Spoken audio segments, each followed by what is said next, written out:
Hello friend, welcome back to my channel. আমি ঝর্ণা নিয়ে চলে এলাম তোমাদের কাছে নতুন একটা ভিডিও। দেখতে পাচ্ছ আজ ওয়েদার ভীষণ খারাপ, মানে কি বলবো, প্রচণ্ড হারে বৃষ্টি হচ্ছে। তো আমি জানো 12টার সময় পুজো দিতে বসেছি, উঠেছি 2টোর সময়। তার মানে বুঝতে পারছো, 2টো নয়, 1:40 নাগাদ উঠে গেছি। তো আজকের বৃহস্পতিবার, সেই জন্য ভালো করে পুজোটাও দিতে হলো। সব ঘর নামিয়ে, মা লক্ষ্মীর ঘর নামিয়ে সেগুলো ভালো করে মেজে তারপর আমাকে পুজোতে বসতে হলো।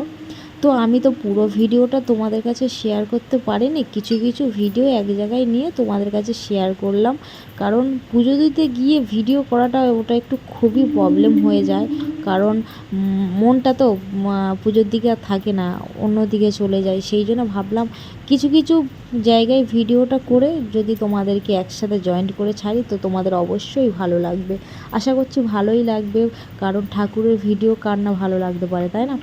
সবারই ভালো লাগতে পারে। তো আমি ওখানে তখন চন্দনটা বেটে নিয়েছি আর ভোগও দিয়ে দিয়েছি ঠাকুরকে। আজকের আমি ভোগ দিয়েছি ঠাকুরকে পেয়ারা আর মিষ্টি আর লকুনদানা। কারণ শুধু তো ফল দেওয়া যায় না, ওর সাথে একটু মিষ্টি কিছু দিতে হয়। তো আমার ঘরেই ওই দুটোই ছিল, সেই জন্য আমি দিয়ে দিয়েছি। আর এখানে দেখতে পাচ্ছ আমার বাবা মহাদেব। আমি এই শ্রাবণ মাসে প্রত্যেকটা সোমবার করি, কালও করব উপোস, কারণ কাল হচ্ছে বাবার জন্মদিন। সেই জন্যে কালও আমার উপোস থাকতে হবে। আর আজকের আমি ভাবছি পঞ্চপ্রদীপটা জ্বালিয়ে নেব। আর সাথে একটু নিয়েছি কর্পূর, যাতে নেগেটিভ এনার্জিটা কেটে পজিটিভ এনার্জি আসুক, সেই জন্যে। আর তাছাড়া কর্পূর জ্বালানো খুবই ভালো, আমি যতটুকু জানি। আমি তো নিজে থেকে কিছু জানি নি, সবাই বলে সেই ততটুকুই জেনেছি, ব্যাস অতটুকুই আমি আজ তোমাদের কাছে বললাম।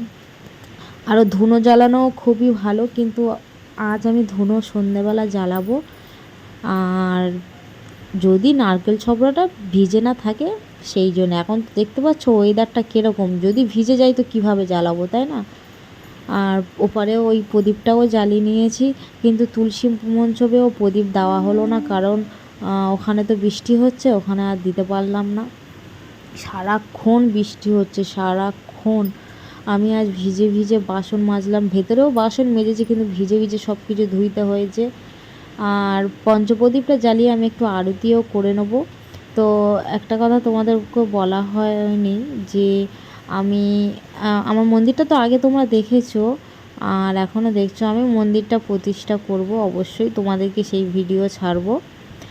তো আমি এই প্রদীপটা ধূপটা জ্বালিয়ে, আর আমার মেয়ে আমার পাশে বসে আছে, সবে ঘুম থেকে উঠেছে, উঠে পাশে বসে আছে। ওকে আমি ফোনটা দিলাম, আমি বলি একটু মা ক্যামেরাটা কর, ভিডিওটা কর।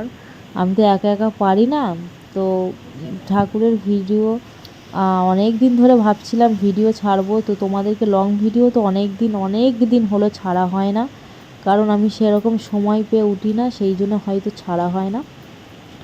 তো ভিডিওটা ভালো লাগলে অবশ্যই কমেন্ট করে জানিও, আর যদি কোনো ভুল হয় তাও কমেন্ট করে জানিও, যে কোনটা ঠিক কোনটা ভুল, অবশ্যই কমেন্ট করে জানিও।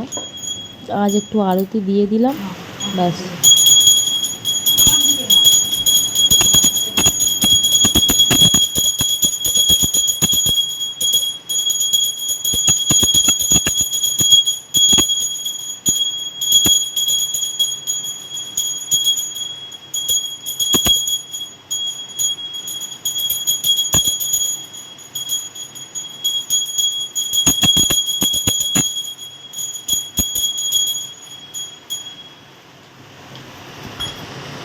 তো পরের ভিডিও প্লিজ দেখার জন্য ওয়েট করো, খুব শিগগিরই আর একটা ভিডিও নিয়ে চলে আসবো। আর কালকে হচ্ছে বাবার জন্মদিন, তো কালকেরও একটা ভিডিও তোমাদেরকে দেখাবো। বাবা মহাদেবের জন্মদিন, কালকেকারও ভিডিও তোমাদেরকে দেখাবো, মন্দিরের ভিডিও, ঠাকুরের ভিডিও অবশ্যই কালকেরও দেখাবো।